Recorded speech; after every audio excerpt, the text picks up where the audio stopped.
Hello, and welcome to the latest episode of Around the Desk, Decision Desk HQ's weekly live stream, where the DDHQ team gets together to discuss political issues, polling data, anything that's sort of going on around the world of campaign and politics. I'm Drew McCoy, joined again today by Scott Tranter, Alex Podcool, and Alex Al Dunstan. And today we have a couple topics we wanted to discuss. The first one that we're going to look at is impeachment polling.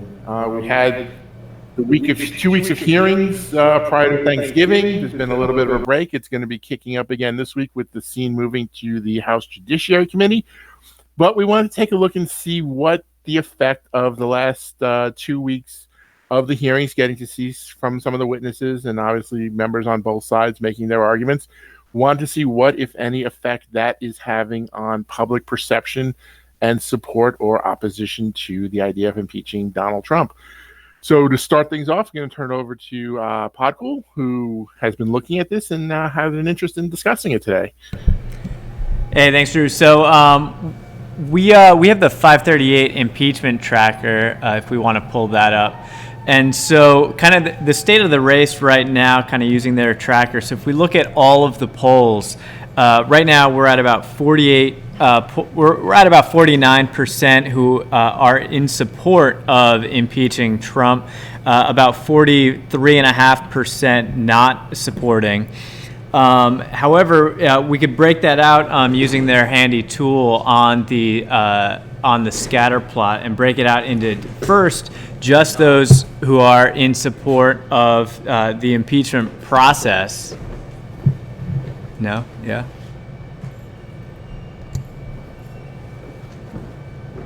Test. Hey, sorry, I think we might have been off on that. All right, so back into it. So we're taking a look at the 538 impeachment tracker that they have on their website. And so when we are looking at all of the polls, we have it at about 49% in support of impeaching President Trump, about 43.5% who do not support impeaching the president. However, we do see some question wording effects here.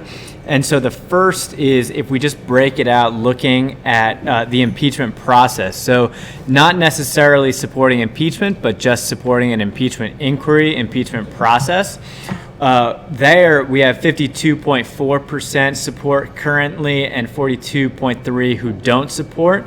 And when we look at the graph, we kind of see that interesting moment right at the end of September when all the information of Ukraine, the Ukraine scandal was coming out.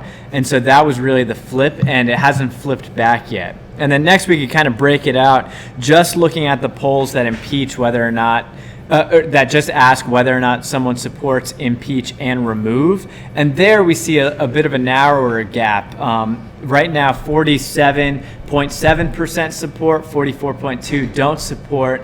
It looked like as the hearings were going on, it looked like we were going to pass the magical flip point where don't support was going to come back on top. However, some of the polls that came out since the end of that first round of House hearings with Schiff's committee, we have not seen that flip, and so we are at about a 3.5% net support on impeach and remove. So, I mean, around the desk, kind of, what are some people's thoughts? Would we have expected some of those numbers to move more in light of the hearings? Who are these numbers looking good for? Who are they not looking good for? What's kind of the general pulse? Scott, I mean, it's easy. It's looking good for Trump. It's period. If you've gone through 3 weeks of hearings and this is where you're sitting at, like, how does he not get every single vote in the Senate to every single vote he needs in the Senate? I'm sure all the Democrats are going to vote against him in the House. It's going to be completely deadlocked. I mean, short of John Bolton showing up in a clown mustache instead of a regular mustache, with photos of him killing someone on Fifth Avenue, I think it's over. And what you're saying is he still gets impeached by the House, but then it's dead on arrival in the Senate. Yeah, I don't even think he gets Mitt Romney to vote against him at this point. Does he get Joe Manchin to vote with him? I mean, is acquittal or even anti-impeachment in the House more bipartisan than I mean, based on Romney's Twitter account, I would say it's much more likely for Joe Manchin to vote with Trump than for Romney to vote again, or for Romney to vote with Trump. Yeah, it seems crazy to me. I mean, the one thing with this impeachment tracker is you need to see impeachment polling above 50% in states like Iowa, in states like Maine, in states like Washington, for some of these senators to start thinking about it.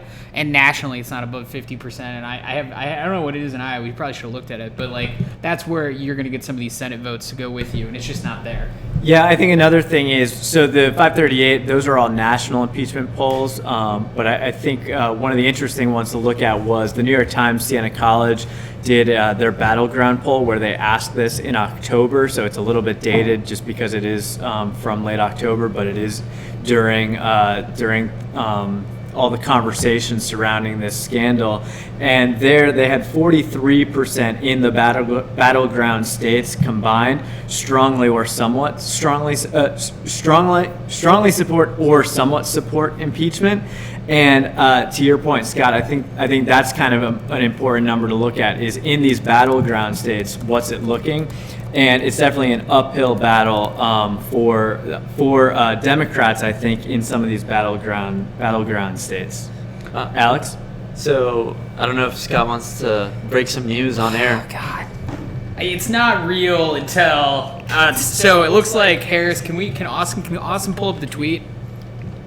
It looks like Austin doesn't have we have all this technology and Austin Kamala Harris appears to be dropping out Kamala of the Harris the appears race. to be dropping off. Send him the tweet on Slack so we can pull it up, so we're not looking at impeachment polling. But as Alex gleefully understands, I believe I predicted a Kamala Harris sweep, much like I predicted a Marco Rubio sweep in 2016. At least Marco made it to his home state, so. Yeah, that. Earlier in the day, there was the canceled fundraiser in New York, and so people were speculating that this was going to happen just because it sort of happened pretty suddenly. But it looks like her move to Iowa isn't really panning out the way that the campaign was expecting. Drew, what are kind of your thoughts on Kamala Harris dropping out? So, I guess getting winnowed before any votes are cast. I mean, that's the really big thing. I just Scott Walker the whole thing. I should be on record because I have been publicly. I thought she was a nominee. I thought there would be this whole thing where she was a nominee. She wins the popular vote by a greater margin than Clinton, and Trump wins the Electoral College by a greater margin. So I got to get my priors out there. One thing I didn't really count on her was that she wasn't very good at some of the basics of politics. She just never. She had that moment with Biden in the debate, and then couldn't follow up on it. Then she had a moment with Tulsi Gabbard, which sort of went the other way. It's very hard for a lot of candidates to translate. You can do well in a state. Again, not to poke fun at Scott Walker, but or Rick Perry even, successful governors, successful in-state politicians, and it just doesn't always translate. There's this ephemeral quality about who can be a nominee, let alone who can be president. And at least at this stage and this time through, she didn't have it. One thing that Brandon Finnegan, our elections director, pointed out to me while I was all over the idea of Kamala Harris winning, she didn't do very well in the AG race. It was a lot closer than you would think for a state as blue as California. So there maybe were some electoral warning signs, but yeah, not making it to even the next debate. That's pretty shocking. I think the more interesting part I give as Harris is someone who raised what?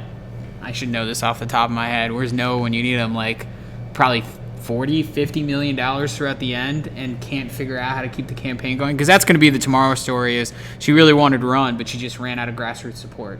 She ran out of grassroots support coming from the richest Democratic fundraising state in the nation. It's not like she's running for the Democratic nomination from, I guess, Colorado, if you're Hickenlooper or something like that. She's running from a state that basically just prints money for Democratic candidates. It'll be interesting to see what those second-day stories are. Yeah, from Open Secrets, she had $36.5 million, about sixth place, just to put some numbers on that, in terms of the overall fundraising. But sixth place in fundraising, which behind Bloomberg and Steyer puts you really in 8th. So she did well, but And the Yang Gang. well, okay, excuse me. Well, no, Steyer they're including here. No, Steyer they're including here. Yang raised $15 million according to Open Secrets, so no, that's not how this works. Clearly, Open Secrets is suppressing dollars there, but yeah. So on the last episode, we actually put on the record our predictions about whether there would be a contested convention or not. I think these sorts of moves, if they keep happening early, I think it definitely decreases the chance of a contested convention. I think I would make the argument that in 2016 there were a couple candidates who stayed in the race too long, and had they not, might have given some other candidates a shot. So who do you think benefits? Who's going to benefit from Who benefits 3.5%? Yes. Who benefits from Kamala Harris dropping out? You know, you could say you could laugh at her 5% nationally. What's good in California? Even if she wasn't going to win it, she was going to do a larger share there probably if she had made it to Super Tuesday. Maybe not, again, win it, but there'd be a large number of votes, and also, you know, she would probably break 15% in most of the congressional districts, so it kind of plays into that game a little longer term than just Iowa, but who are her supporters at this point? I wonder what it does in South Carolina.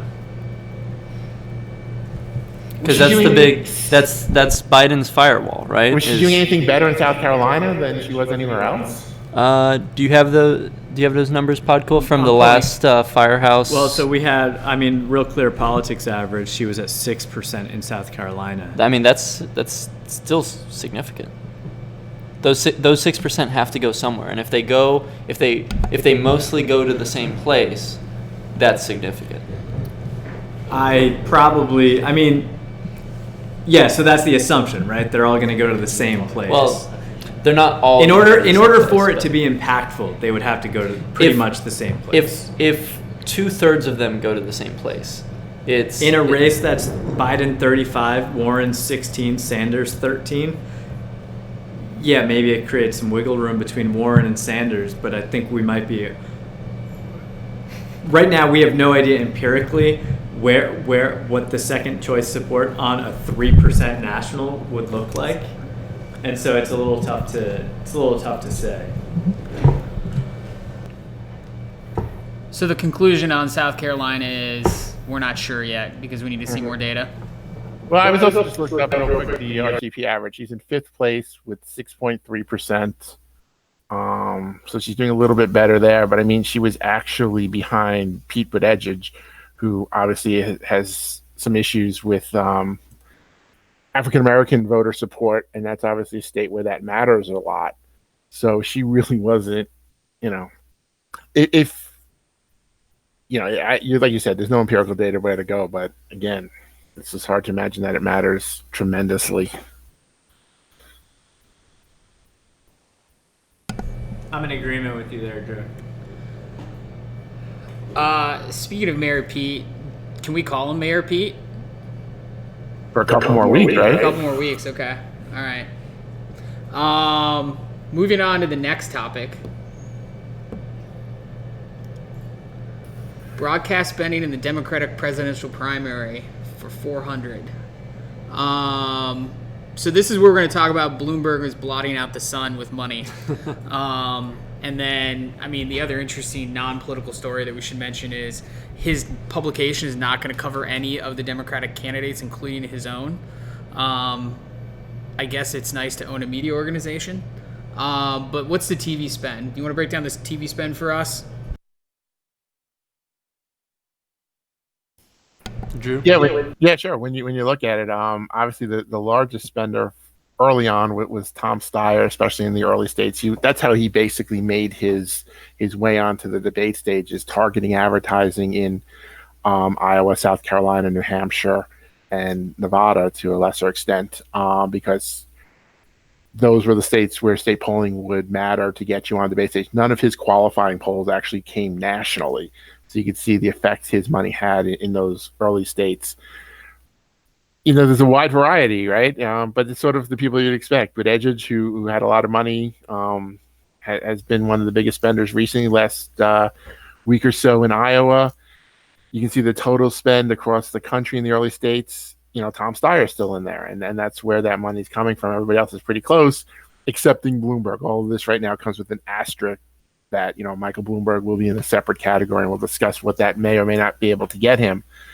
And then coming up, again, you see Steyer still out there. He's trying to increase his visibility. He still has to, I think, get one more poll to qualify for the December debate. No, Drew, he's in. He's in the No, he got December it? debate. Yeah, Okay. yeah. I missed that one. I still think Gabbard needs one, right? I think believe so. so. Gabbard and Yang. I'm sorry, it was Gabbard and Yang that needed one more last I looked. But you're right, Steyer's in. So, that's what they're really trying to do. Is in addition to, their polling status and getting supporters, a lot of this is because of the incentive structure the DNC has set up to qualify for debates. And so they're focusing on these early states, especially these candidates that are a little bit marginal, and they're trying to get on the debate stage. But they're not huge numbers, as you can see. And then you get to Michael Bloomberg, and, the world just takes on a whole new shape. And one question I have for you guys is looking at this, and I don't want to make this too Bloomberg-centric, but, what's the point of diminishing returns, either in terms of the number of ads people see, or what can TV actually buy you? What's the value?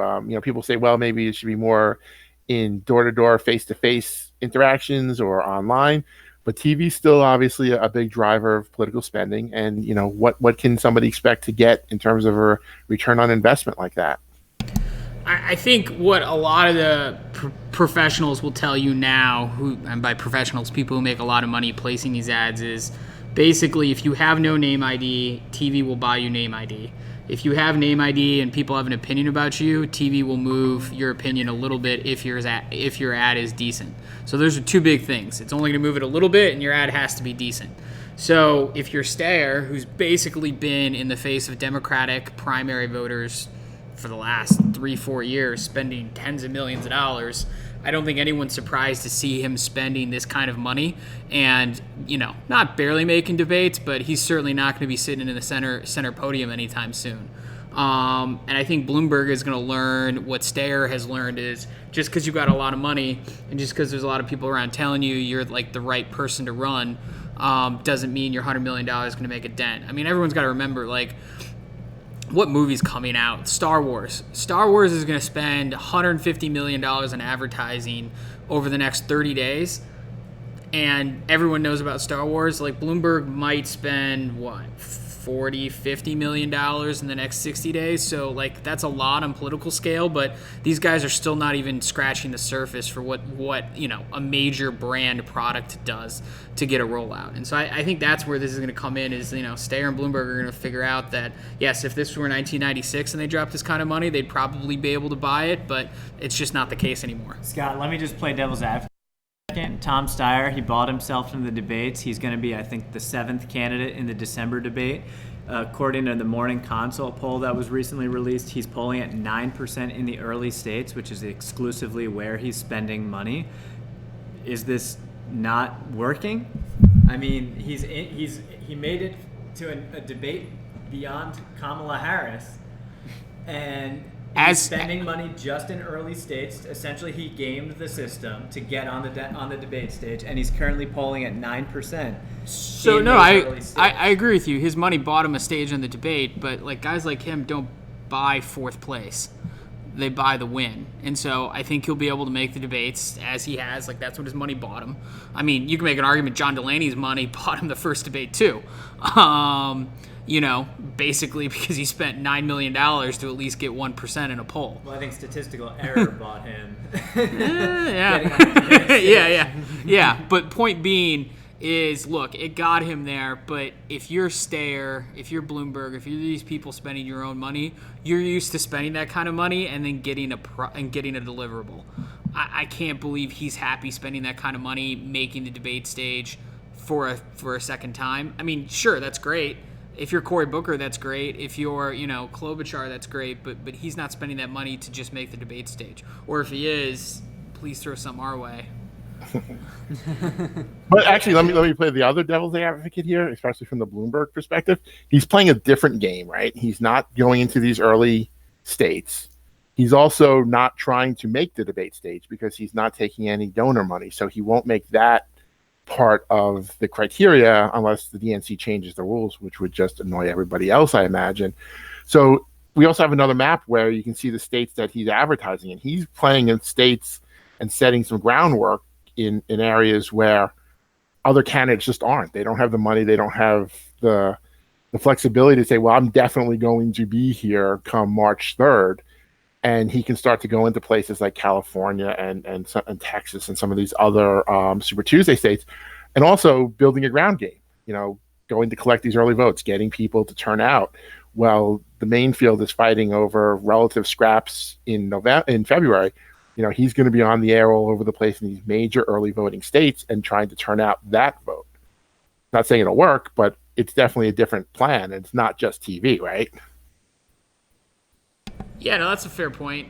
The organization aspects. I think, look, overall with TV, and this is kind of what I learned having done the 16 cycle with Rubio, is like you can have all the money in the world, and that might matter if you're you have an open field running for governor in insert state here, or you're a brand new person trying to buy a congressional seat, that kind of thing. I mean, money still plays a factor, but at the presidential level, you can be a billionaire, pledge $150 million, spend $50 million of it, and still pull right around, Harris, who just dropped out today.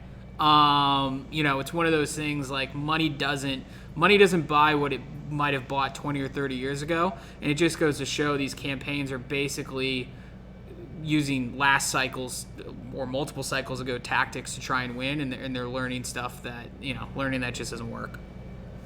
In Bloomberg's defense, though, he's also been spending a lot of money on digital, which everybody's been looking at the TV numbers, which just because that's been unbelievably impressive.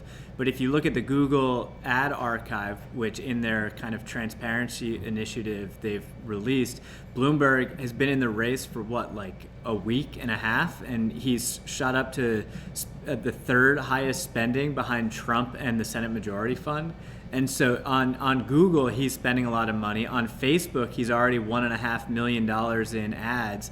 And so as you talk about kind of the campaign strategies of kind of yester cycles, as we kind of look at 2016, at least the media narrative about campaign narrative of the campaign in 2016 was that Trump's team did such a great job on digital. It looks like Bloomberg is going to be playing there as well. That's a good point on the digital stuff, and that's obviously the topic of everything. Is Bloomberg's got a pretty sophisticated operation. He's smart about these things. He's got the money. If you guys have been paying attention to the news, which I'm sure everyone has, targeting on Facebook, targeting on these platforms is under attack, and it's under attack because it can be effective. I personally don't think it's the reason why some of these people win or things like that. It's certainly not a targeted digital campaign is not worth 15 points. But if you're going to spend that kind of money, there's a reason why everything from Palmolive and Arby's to political campaigns use it. This targeting stuff works, and so Bloomberg can spend the money on TV and can spend it on digital, whereas these other guys have to basically choose between one or the other. So in a moment of rank punditry, staying away from the data a little bit, or straying away from it probably, is Bloomberg setting up for an independent run if Bernie Sanders is the nominee, for example? Probably not if Biden does it, and Warren's fortune seems to be fading a bit, although there's still obviously time for a comeback. But does this lay the groundwork? Do you think that's something he would do? I think it depends on how far he gets in the Democratic nomination, right? Like if he fails to break 5 or so %, I don't see what the point is of him running as an independent. If he can't, with all this spending, get 15% of Democratic voters, what's the point of running as an independent? You aren't going to win. So I just don't see Bloomberg. I mean, to quote Bloomberg, it's pretty hard to win as an independent. Yeah. I mean, if Bloomberg on Bloomberg, it says it can't happen. In a very strange universe in which a lot of things happen, Joe Biden flames out, and Michael Bloomberg becomes sort of the establishment candidate, and at the end of the day, it becomes a two-way race between Bernie and Bloomberg, and Bloomberg narrowly loses. That's sort of an opening for him to run as an independent, I think. Yeah. Because he at that point he would threaten to take a chunk of Democrats, obviously a chunk of independents, and then the question is how many Republicans would he be able to get? Probably not more than 5 to 10%. But at that point, he at least has a realistic shot at 20-25% of the vote nationally. Yeah. And I agree with all that. The question, though, I would have is like, what did he see that got him to get in at this late date when he already ruled it out and I was sat on silence? I assume he just thought Biden was going to flame out. Although Biden's still there. Everybody talks about it as if he's gone and done in yesterday's news, but he's still there. What do you think a Buttigieg nomination would have on Bloomberg's thoughts? Well, let's unwrap two of their points. Why did he get in? I think he got in because he's getting old, and it was getting to the inevitability. He's like, look, if I'm going to do this in my lifetime, I better do it now. And a little bit of let's put my name in and kind of see what happens. I mean, I don't know. I don't know him at all, and he seems, the news reports say he's pretty calculating. And while that seems like no plan, it is pretty calculating to say, look, this is my last shot. I better put my stake in it now and see what happens. I still don't see a path, even if Elizabeth Warren is the nomination. I mean, that's what everyone's saying. I haven't heard him say that yet, and I don't. His advisors are pretty well connected to the media. If that were the case, you'd probably hear some off the record stuff or some on background stuff. To the Maggie Habermans of the world. I don't know. It'll be interesting. Pete, though, I think he'd be interesting. I mean, everyone's kind of comparing him to Obama, and having watched the Obama election up close too, I get it from the oration standpoint. But if you're Bloomberg, I don't know how you position yourself differently from him. And you are the exact opposite of Mayor Pete. You're the mayor of a large city. You are 80 years old or late 70s. You are rich. You are all these things. You are adroit. Mayor Pete fits some of the demographics the Democrats want, says the right things. I don't know. I think Bloomberg really fizzles out then. But then again, he can spend money all the way up until the convention. What's his incentive then? So I don't know. It'll be. I don't see a path for Bloomberg, but you got to be in it to win it. So he's in it. And he's spending on it, no doubt about that. So since last we met 2 weeks ago, anybody think anything's changed, or is it still pretty status quo for the Democrats aside from Kamala Harris? Anything we missed? I think for the most part, Pete Buttigieg is still sort of on the rise. I don't think that the surge has subsided yet, although I think it's probably coming soon. Bernie, You're a momentum player, aren't you? Bernie has, I think, reestablished himself as second place, and no one really talks too much about him, but he has consistently been that second place. Hasn't really gotten much of a bump other than when he entered the race. It'll be interesting to see. There's 2 months left, and you guys know my flavor of the month hypothesis, so that means that there's 2 flavors of the month left before Iowa. Who's going to be the lucky one? I mean, who do we think is going to? I mean, that's the closing. I think Harris dropping out sort of lends itself to the next flavor of the month, right? Like whoever can rise in the polls over the next week or two is probably going to get that bump going forward in the media, and so that's why I threw out the question of do most of her folks go to a specific place, or is it just going to be sort of a wash across the field? Yeah, no, I don't know. Let's see how it all shakes out, but I think we've got a couple more twists and turns over the next 2 months. What do you think, Shore? Well, I'm happy to be here. I think that I think Alex is right. The flavor of the month thing is definitely a cycle that we haven't just seen this election campaign, but we saw obviously in the 2012 Republican race, where there was kind of the rise and fall of the various anti-Romneys. And so this time it kind of feels like the various anti-Bidens, with the exception, I think Alex is right, with the exception of Sanders, who has kind of just steadily maintained his second/third place standing without too many waves. So I'm not going to venture a guess on who the flavors of the month might be, but Harris dropping out definitely is interesting. I wonder if maybe somebody who is kind of sticking around on the periphery of folks with some anticipated potential importance, maybe a Cory Booker.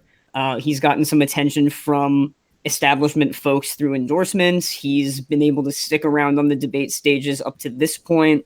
So maybe he's somebody who gets a second look. Klobuchar. But I guess maybe Klobuchar, absolutely, Drew. And so I think we'll just have to see. It's going to be interesting.